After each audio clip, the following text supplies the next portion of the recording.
Владата и МНР со спротивставени ставови. Премиерот Зоран Заев вели дека неговиот тим секојдневно води белешки за сите негови официјални средби и телефонски разговори.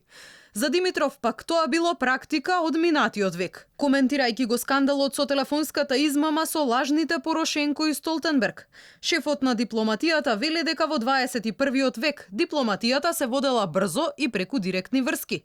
Не одговара конкретно дали белешки од спорните разговори биле испратени до МНР, бидејќи според него тоа не било пресудно во случајот. Ние живееме во денешен свет каде што сите државници комуницираат директно едни со други. Мислите дека за секој контакт има белешка? 21 век, 2019 година. Животот е брз, работата е брза, дипломатијата е многу брза. Оваа филозофија со белешки, со таа филозофија на минатиот век.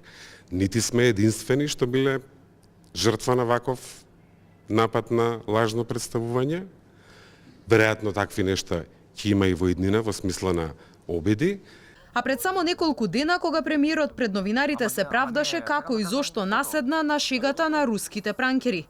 Заев рече оти за сите средби и разговори неговите советници водат белешки кои потоа се архивираат како државни документи. Кај мене седи службеник, најчесто тоа е за надворешна политика Дане Талевски, или ако е некој за европски прашање или европски политичар, се случува да биде Бојан Маричич или дел од другите советници, ја ги спомнувам нивните имиња кои што водат записник, прво записник за да остави архива во државата и второ да соопштиме на медиумите. Знаете дека е со председателот Пенс до сега имам 2 или 3 разговори. Секогаш сме објавувале во јавноста содржината на самите разговори.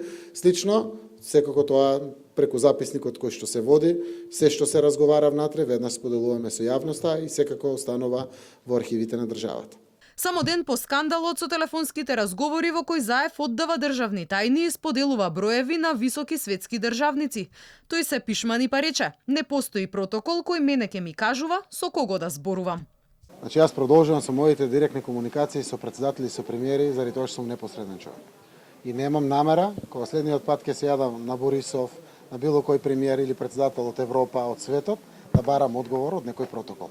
Ваквите спротивставени мислења отвораат дилема околу безбедноста на државните институции. Надлежните се правдаат дека со последниот случај на измама не било нанесена штета на интересот на државата.